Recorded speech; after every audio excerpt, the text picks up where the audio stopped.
Okay, welcome back to the Compassionate Capitalist Show. And today we're going to be jumping in on a topic that a while back I'd had a guest talk about virtual assistants and how companies that are in a startup and growth stage can use that as a interim step for building out so they have full-time staff or helping to figure things out. And we touched on the fractional executive as part of that, but didn't really do a whole show on it. Didn't really talk about that as all the different ways that a fractional executive would be useful for a company at its very different stages. And so that's what we're going to do tonight. Do today, because when I first got started working with entrepreneurs and working with investors, I was introduced to this idea of a fractional executive management. And initially it was primarily CFOs, because a lot of times companies, even established companies, don't need a full-time CFO. Then it was CTOs, because they're outsourcing a lot of their development work, and therefore they don't have a staff or a CTO, but they do need strategy and direction. And then I was on a company that we raised quite a bit of capital for through the Angel Group.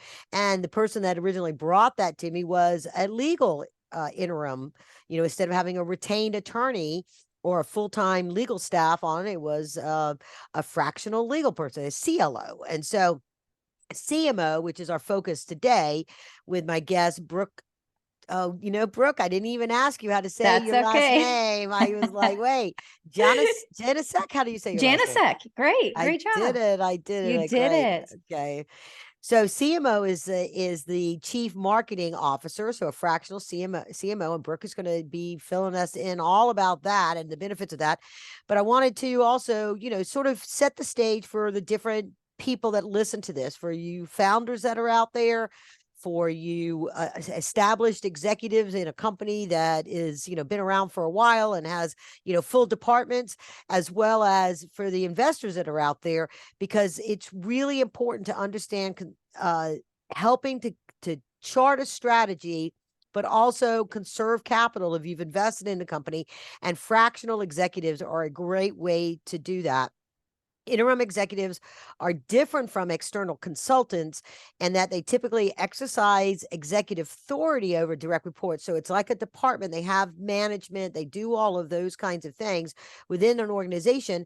And the way I like to, when I advise entrepreneurs, startups, I say, hire an interim, and then they help to get the whole department established, and then they'll build out part of that plan and the strategy and execute it and develop that and manage the growth, with the idea that they replace themselves as the job becomes and the need for a full-time job, and help you to hire the replacement for themselves. It'll help you hire the person you have.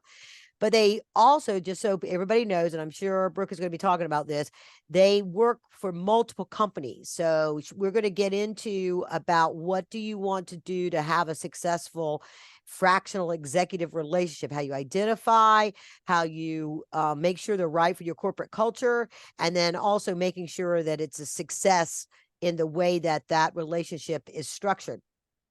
Uh, and the other thing for those listeners that are in that stable, growing company, fractional executives are a great solution for the dilemma of what to do when you have a valued executive that is having to take extended leave for medical or personal reasons, and that they may be gone for many months. So it's not like the department can function for a few weeks without them because they're on vacation. So having a fractional is really great for that transition. I think Brooke has this as a specific skill. I saw it on her website, so she'll talk about that. But then you get that they get to continue to work in the strategy that the full-time created. And then when the full-time comes back in, they can pick up and not be completely overwhelmed with what was abandoned or not done while they were away. And so, and I know, like when I was with IBM, we would have like two part-time people that might work, where that might be part of it, where you might have a fractional with your part-time person that's been with you forever that might need to step back and not be full-time for whatever reason. And so there's all different ways that you can use fractional executives to accomplish what you need, whether you're growing or stable or whatever the situation can be. And since COVID, we've seen this whole concept of a 9 to 5 workplace has really changed and morphed. It's been evolving, and there's so many great executives that are out in the marketplace serving in this fractional capacity. You can find somebody that has specific skills, I think, even better than you were able to before.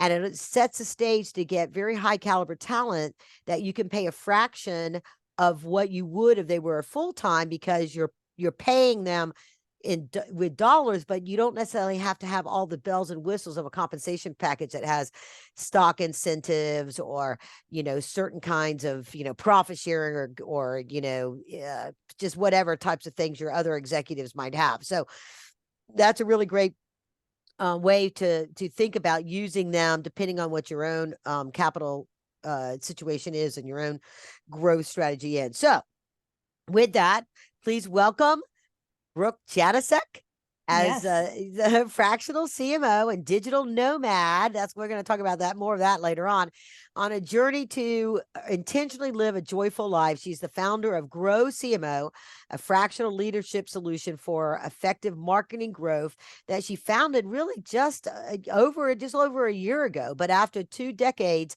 as a leading expert in the marketing industry, you can follow her digital nomad journey along with her lessons on the road at Brook on the Grow on the Grow, Brook on the Grow. And we'll be talking about that later. And the link for that is in the show notes.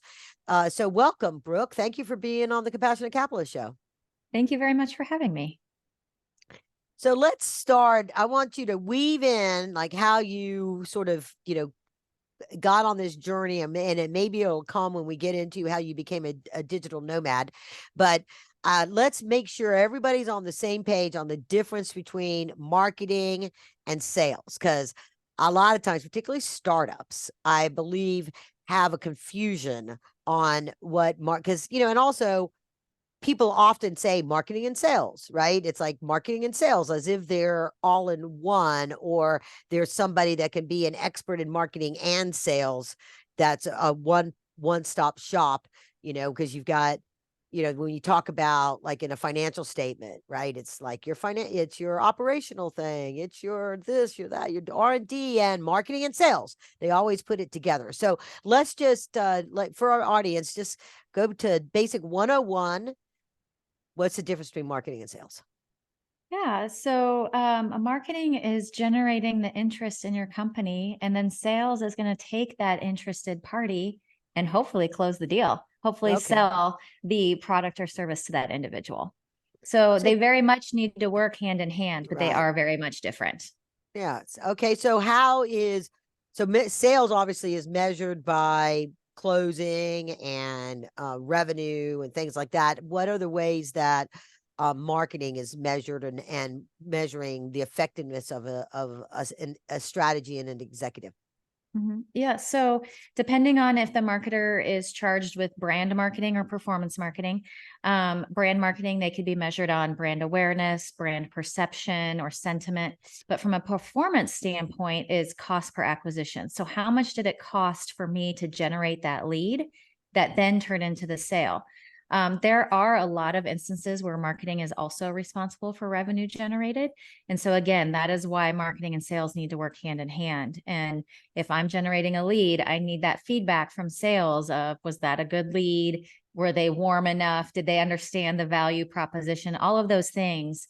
I should be getting that feedback from sales so I can improve to get them a better lead. Okay. I love that you brought up cost of acquisition, because this is something that angel investors, every time I'm in a business plan competition and they ask questions, or when I'm, helping companies that are in that, they always talk about the cost of acquisition. What is the cost, and as well as the lifetime value of that customer. So I think lifetime value of the customer, it's like cost of sales. So like you have cost of goods, everybody thinks about cost of goods because those are measurable. The cost of sales or the cost of acquisition sometimes is harder to measure. So and then lifetime value of the customer says like how long it really becomes a play when it's subscription, but it also goes into, and like I have a customer right now that I've been advising, and I say, if you have to start over with every sale, then you have no lifetime cost of value of a customer, and you have a very high cost of acquisition because you don't get the benefit of having that customer then become somebody that you upsell, or you add another service to, or you have a qualified lead that likes you that you can sell another product to, which is a different marketing strategy, right? Upsell and cross sell. So talk about the difference, like how you measure an actual cost of sales or cost of acquisition, because I think for a lot of people, it's less tangible than would be like the cost of goods. That is your, raw materials and your manufacturing costs and things like that. Yeah. So depending on your paid media strategy, you would break out every tactic in your budget into a line item. So if I'm spending money on Google AdWords, for example, and then I also have TV, and then let's say I've paid Facebook advertising, I need to be able to attribute the lead to that lead source. So if I've spent $1,000 on Facebook and I generated 10 leads, I have $100 cost per acquisition. So marketing is very focused on those numbers, and it's very attribution driven. And so if you're looking to hire a fractional CMO, ask them, do they understand the principles of marketing attribution? They should at that level, but that is how they're going to produce that cost per acquisition for you. Okay. Right. And so, and then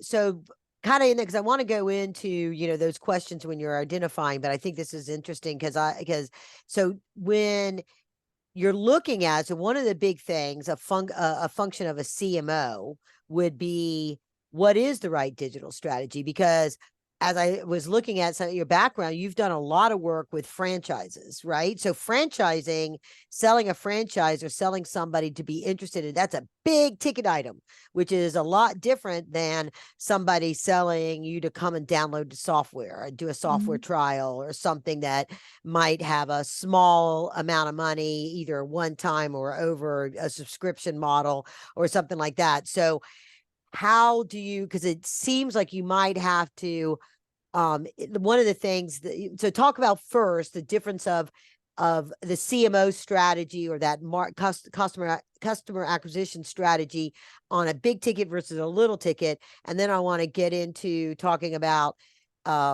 like how many touches it takes in the difference between, maybe all at once, between a big ticket and a little ticket, right? The average, it used to be like 9 touches, either an ad or an email or something, and like getting them into your funnel. But that might very well be very different when you're talking with something that's such a large, like a large customer transaction, a larger sale. Yeah, there are different journeys for the big ticket item versus the smaller ticket item. I would say from a franchise development standpoint, let's use that as an example. There's, usually months in that sales cycle. So we initially generate the lead, and we do a lot of brand awareness, top of the funnel type tactics. We get them in the system if they've inquired, and then they go into the system and they start all of the process, the sales process with the discovery calls and things like that. But all along the way, you're still nurturing that lead. So even if they had one introductory sales call, what is the marketing material we send as a follow-up? What's the email we send as a follow-up? What does that say? What's that call to action? Do we need to get them to schedule the next phone call? Do we need to get them to a discovery day? So there's really, depending on the brand, there could be 9 to 10 steps in that sales process that marketing needs to still be involved in, because at any point in that process, they could drop out of the funnel. Now, if you have a smaller ticket item, if let's just say it's more transactional, like a cup of coffee, or I'm buying something online, e-com, I mean, you could still have a couple, it might take 5 or 6 touches from a brand awareness standpoint, but when I'm ready to buy, my intent is already there. I just go straight to it and I buy. We've all been part of the system where you've left something in your cart. That's still marketing. That's still, hey, we know that you've left this item in your cart. I'm going to get you to try and convert. All of that's still a marketing play. So again, it really depends on what channel you're in, what you're selling, and how eventually you get them to convert. Marketing should be looking at that the whole step of the way. Is like, at what point did people convert? At mile 3, mile 4, or mile 10? Yeah. So, okay, that is so perfect, because I think that's really where a lot of companies' strategies break down. They can do the lead gen, but they really don't do a good job of the nurturing. And me, myself, and I'm guilty of that.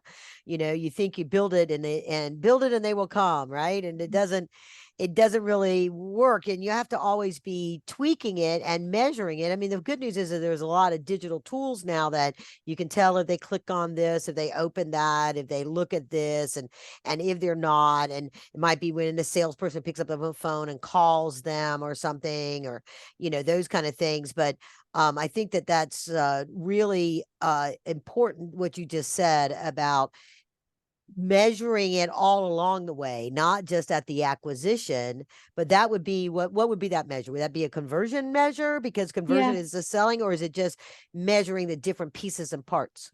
So from like MQL, which is marketing qualified lead, I'm measuring the conversion. So did somebody click on the ad, but then actually submit the form to become a lead? So now I've extracted the information. Somebody said, here's my name, my email, and my phone number. To me, that's a marketing lead, and that's my conversion, and I should be measured on that.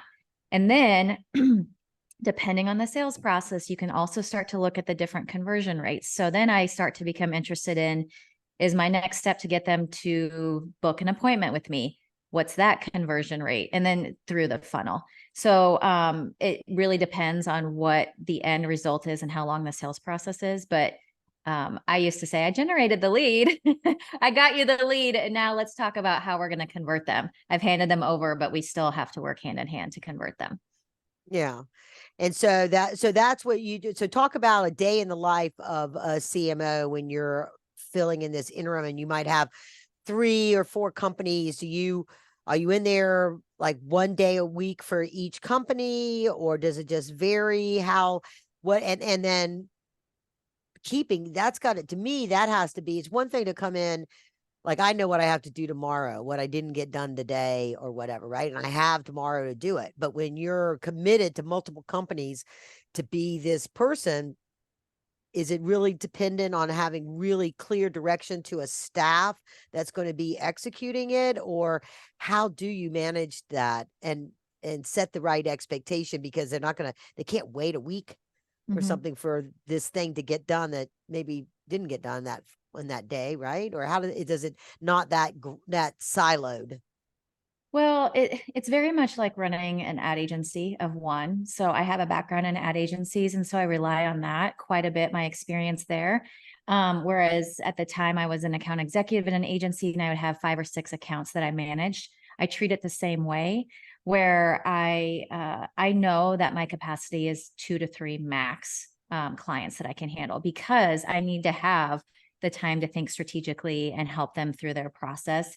And I will kind of compartmentalize my week in a way that I can get some of that work done. But I do also explain upfront my capacity. And a lot of CEOs will ask me, how much capacity do you have to work with us? How many hours a week can you give us? And the max that I can give any one client is about 20 hours a week. That's probably my max. And then I'd like to have somebody at 20 hours, and I like to get maybe somebody that's 10 to 15 hour range, and then somebody that maybe only needs 5 hours a week. Just so that I am being fair to everybody. And it's important to set those expectations up front. Yeah, sure. Okay, so let's talk about, what are sort of the best practices for companies, whether they're startups or scale ups, considering working with a fractional CMO. Or let's start with, what are the indicators that you need a fractional anything, right? Mhm.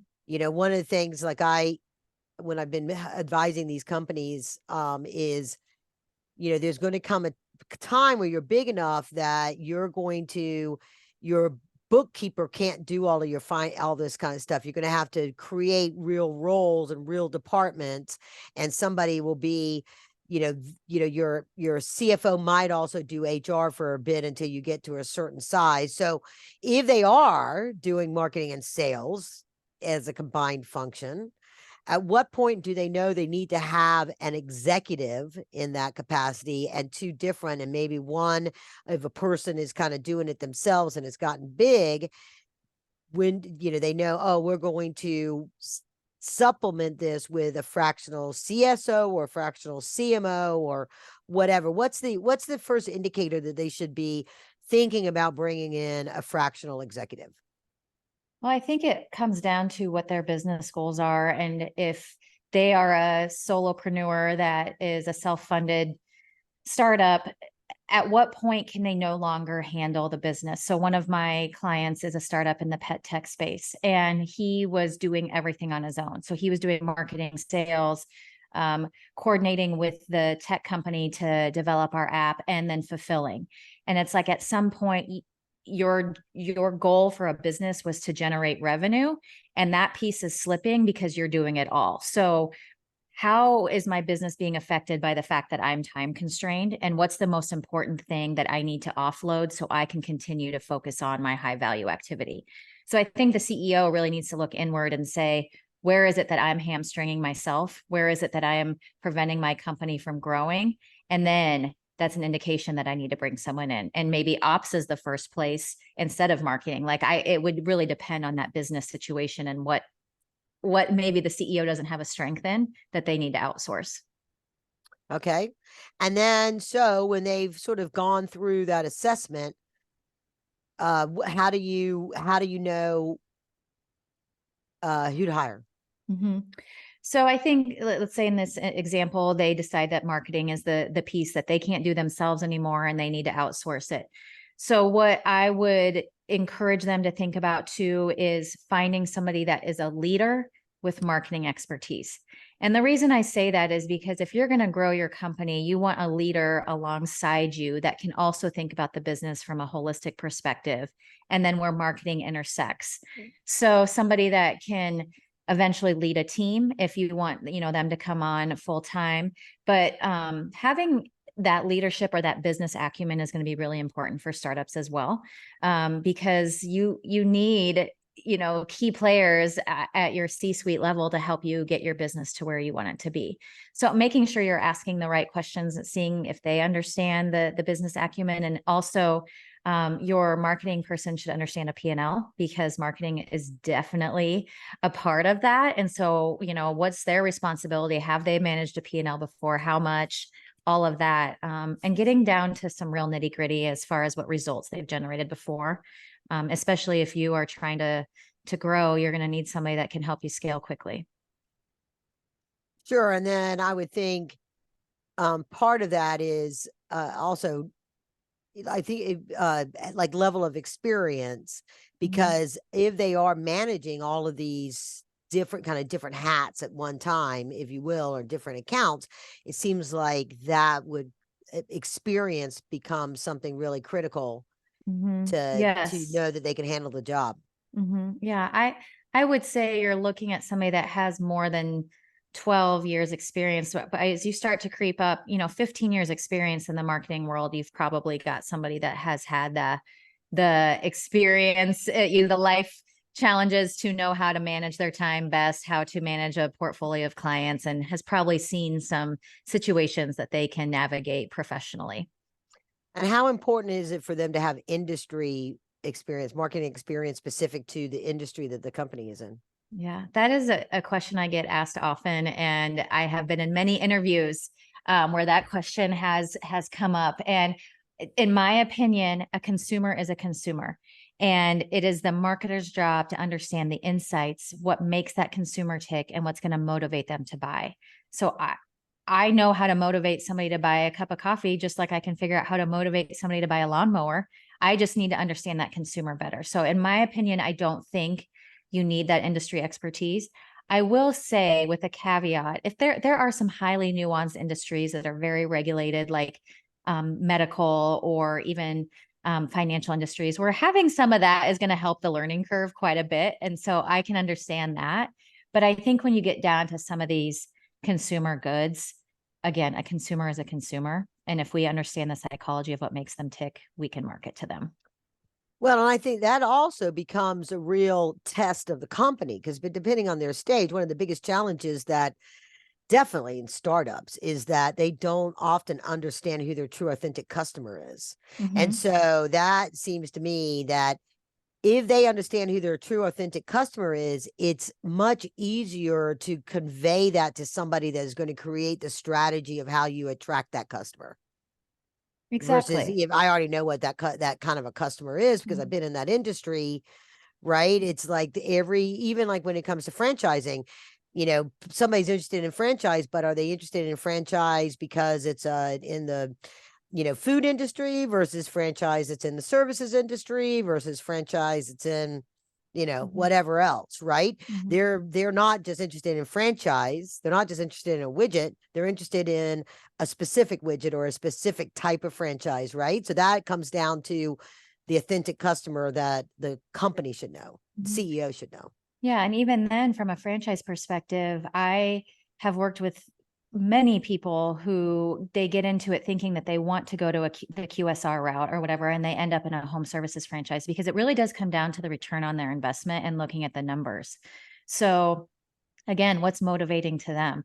Do they want, a quick return on their investment, or do they want to know that it's going to take a little bit longer? They're going to have a lot of turnover in staff, for example, in the restaurant industry. I mean, there's a lot of pros and cons to weigh.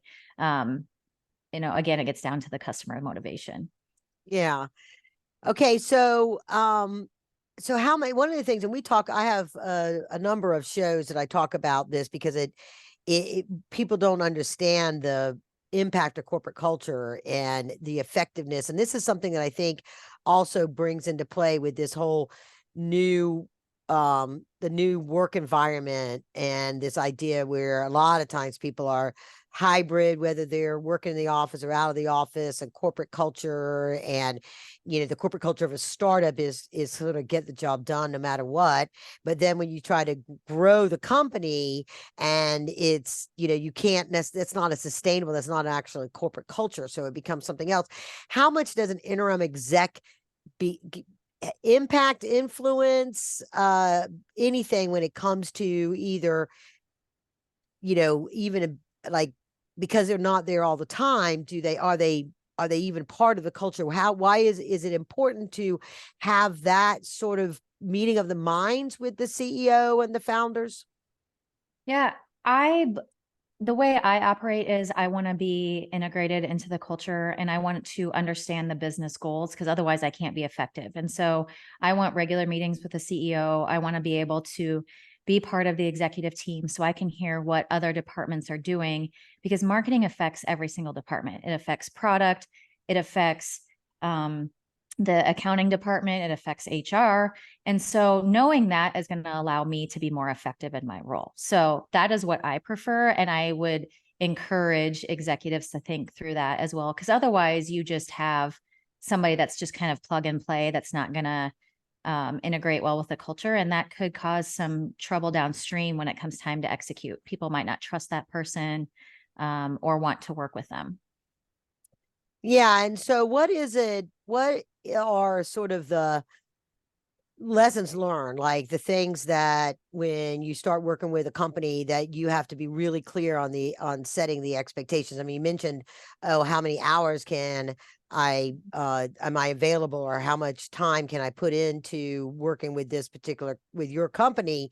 What are some of the other things? Because if you're there if you're doing this a few hours a day, or if you're doing 2 full-time days or something like that, then you know what happens at the other during the other time? Do they have to, Mhm. like, how do you create the right expectations so that you're not all of a sudden called into, so expected to be in a meeting and you're working for another client at that Mhm. time? Yeah, you're exactly right. Again, it's setting the expectations up front. I want to understand how much are you expecting me to be involved? You need me 20 hours a week, and I need to know, are there set meetings every single week you need me to be at? So I need to know what those are up front so I can tell you if I can make them or not. And then, being very clear, I also have 2 other clients. And so let me tell you how I work with them. And what I can do is I can dedicate this much time to you in a week, and I promise I'll respond to you in 24 hours or whatever. So far, it hasn't become a problem for me because I also know what my capacity is. And so, as somebody that's thinking about going down this path, I would encourage you to understand what your capacity is first. Be very clear about, communicating that to your clients. And then on the client side, the CEO should also ask, how much time are you able to give me and how many other clients do you have? So as long as you're open and understanding that, I think that's just the key to any good relationship, right? Is honest communication. Yeah. Yeah. And consistent communication is a Correct. part of it on Correct. status and things like that. So, Mhm. um, what's something new and hot and exciting that people don't know about in the marketing space that, you know, you can throw a little golden nugget out there for Oh people to gosh. be aware of and think of, that's just sort of like a kind of a new trend, not just another change in an algorithm, but you Yeah. know, anything that's happening out there that, you know, you see, you know, more and more of this, and it's kind of like, oh wow, I never didn't see that, wasn't anticipating that shift in strategies or effect or methods, anything Mhm. like that. Well, I think that, I'm not one to like always chase all the new shiny objects and I like to stick to the basics. But one thing that's been kind of a fundamental shift in business in the last couple of years is the focus on content and how much content drives brand awareness and performance marketing. So really taking a look at what type of content do we have out there? What do we post? Do we have newsletters? Do we have blogs? What are we posting on social? What channels do we need to be posting on? Because you don't want to post just for the sake of doing it. You want to make sure your audience is in that channel. So again, it goes back to your audience, knowing them, what is motivating to them, where are they? And then what's going to resonate to them. And the beauty with content is you can iterate very quickly, especially on, LinkedIn, for example. You can post something, it doesn't get any engagement. Okay, that's data that that didn't really land. But then the next day you post something and it gets a ton of engagement. Okay, start creating more of that. And you can also repurpose it. Did that LinkedIn post do really well? Good. Turn that into an email newsletter. Great. Turn that into a blog post and vice versa. You have a blog post, cut it up and make it into different posts. So for social. So I think people overlook the importance of content and don't realize how much it is a driver of business. I think that's so very true. I have a business associate that calls it confetti cannon. Like, you know, people just will put stuff out thinking just putting it out is enough.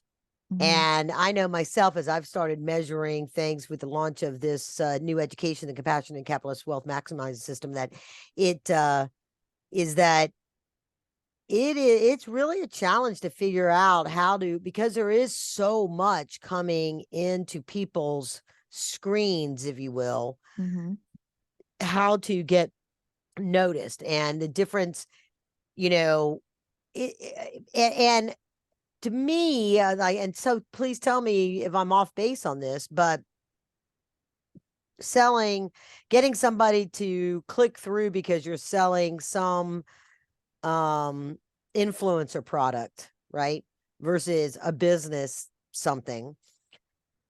I Is it important to have the in motion and words on the screen and all that kind of stuff? Did that resonate with a business person because of the human aspect of it? The same way somebody trying to get attention for to sell a makeup product, let's say through, you know, an influencer and some of the social media sites, is it more a human attraction, like a human attention factor, or is it they'll watch something that has good information, but it may not be sizzly, may not have, you know, sparkle to it? What Mhm. is there like that, or is it everything has to have sparkle? Yeah, no, I think some of the lowest production type things get the best engagement. The point that what really works is storytelling and what is the story resonating, and you have a compelling hook that gets their attention right away.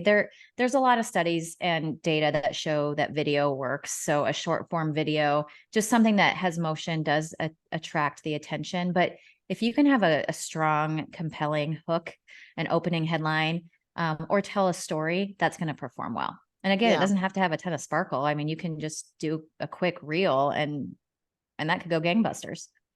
Yeah.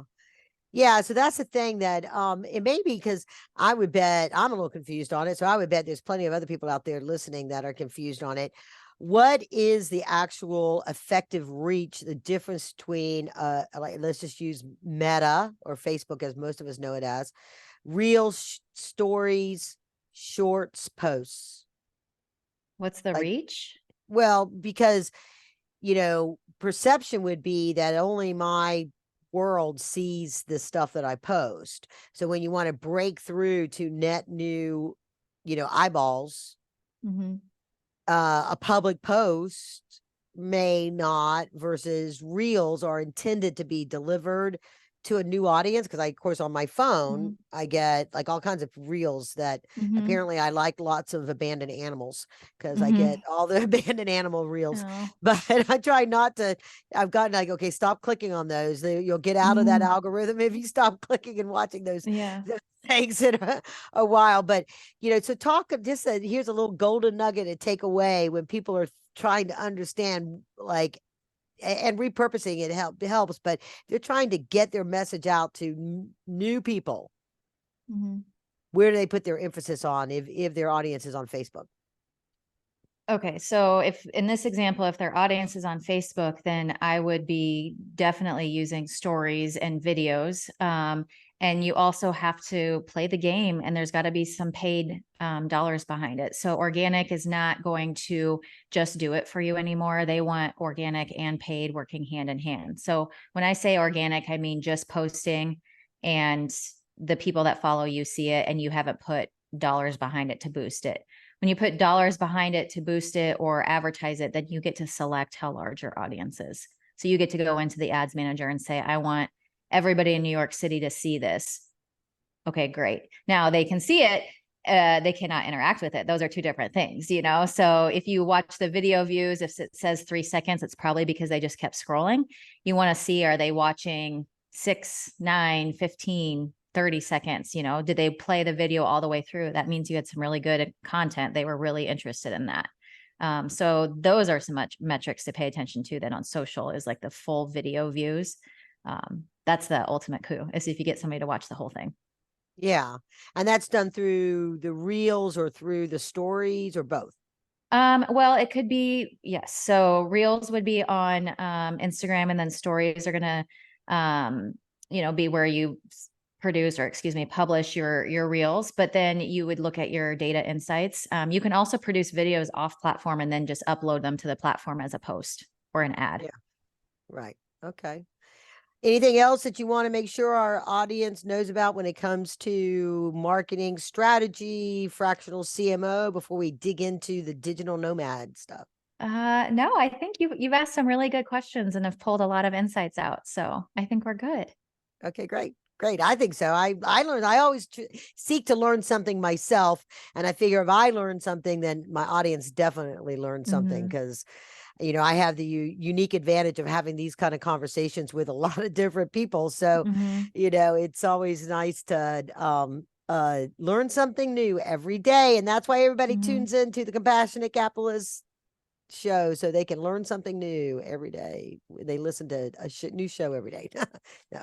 All right. So when did you start doing the digital nomad, and was it just something that had been on your bucket list for a long time to do? Talk about how that happened and where you started, how you doing it. Yeah. No, it wasn't something that was on my bucket list, actually. It was kind of an impromptu thing. Hmm. I started back in April of 23. So I've only been doing this a couple months now, but it Oh, was a little bit out of, I don't even think necessity is the word. My lease was up on my apartment. And I thought, well, I can stay here, or because I can work from anywhere, why not go explore and see what's out there? So I was inspired by a friend who was doing the same journey with her husband. They had quit their jobs and sold their home and are doing this, digital nomad journey through Europe. I have a dog and I keep him with me at all times. And so we decided to do California. So we've spent the summer traveling up the coast of California, and we just stay in Airbnbs for a month at a time. And then on the weekends, just literally go explore everything there is to see. I've been hiking, and I took something called drum boxing in Malibu, and I've tried different cuisines of food and wine tastings. And so it's been really fun. I'm hoping to try surfing yet this weekend. So trying all the things. Yeah. So San Diego's the Catalina area is still the best place for surfing? I've heard Santa Cruz, which is where I am right now. I've heard Okay. Santa Cruz actually has the best surfing. Okay. So we'll Okay. find out. Yeah, it's so good. Good. Bravo for you trying surfing. Yeah. Yeah, last time I tried surfing, I would think I was 16. So, Yeah. So good. I have a lot of relatives out in California, lived in California off and on. So I love California. What's your favorite part of California? Let's see. So far, I have just finished my tour of Paso Robles, which is a little wine town by San Luis Obispo. Loved that. And now I'm in Aptos, which is outside of Santa Cruz. And I'm going to say Northern California has my heart more than Southern California. Yeah, yeah. Have you been to the it's a point where all of the sea walruses, or that's what they Oh, the call them. sea lions. Well, Um, it's not sea lions. These are the big guys with the big oh, lumbering guys. yeah. It's by San Luis Obispo. That's the reason why I Okay. asked, Yeah. because my brother Elephant lives. seals. The elephant Yes, that's the seals. one with the Yeah. big tusks and Mm-hmm. the Yep. beach I where they didn't. sleep and their babies, and just Yes. crazy watching them. Yeah. Yes, I had several people tell me to go see that, and my dog's name is Kip. Kip and I could not find them one day. We walked up and down, but we ended up at Morro Bay, which has this beautiful rock formation that's like a former volcano, and so that was really fun. But no, we didn't see the elephant seals. Okay, well maybe I'll look back at those pictures and see if I can figure out my location when we were there. Yeah. My brother lives in San Luis Obispo, and Okay. so he had one holiday he had picked us up at the airport and in LA, and we went up the coast, stayed on the coast of Malibu like halfway through because he has a motorhome, so he's like in that. And then the next day we went over to where so I know it was in that area. And we went to the I guess the big Hearst Castle Mm-hmm. there, and it was all in that area right there. So Mm-hmm. I'll see if I can look it up, and maybe it's seasonal that they're there. Who knows? Yeah. But so very good. Well, that's Yeah. exciting, and congratulations on being that. And it could be something that you take advantage of every year when a lease runs up and you go I like that someplace, idea. That's a great idea. right? And Yeah. and even to get into like if you get into something where you start being able to trade places and things like that. I have friends that do Mm-hmm. that and explore. The U.S. is a very unique, and from a terrain standpoint, the way I compare it to Europe, and that Europe has different cultures and a lot of different terrain depending on the countries. And what people a lot of times don't realize is that some of our states are as big as countries over there, Mm-hmm. and we have very much that same diversity from one place to another in our own states in our small country, compared to as what like all of Europe does. So so many times when I was in college, people would always go off to Europe, right? And and it was like I have discovered and explored the US a number of times that way, and traveling across the country and stuff. And so it's I just there's always something new to discover, and in the United States. So hats off Mm-hmm. to you for doing that and taking the time Mm-hmm. to do that, and Well, being thank in you. the kind of a job that you can do that, right? Yeah. It Yeah. is, the true work-life balance. So It thank is. you. Yeah. All right, Brooke, thank you so much for being on the show. And oh yeah, for the folks still listening, the Grow CMO. The Grow CMO is the website to go to learn more about Brooke, and how to hire her, and how to, more about this whole idea of fractional CMO. And then on Brooke on the Grow is the website for the nomad, the digital nomad. So, and Yep. with that, we'll say onwards and upwards. Thank you so very much for being on the show, Brooke.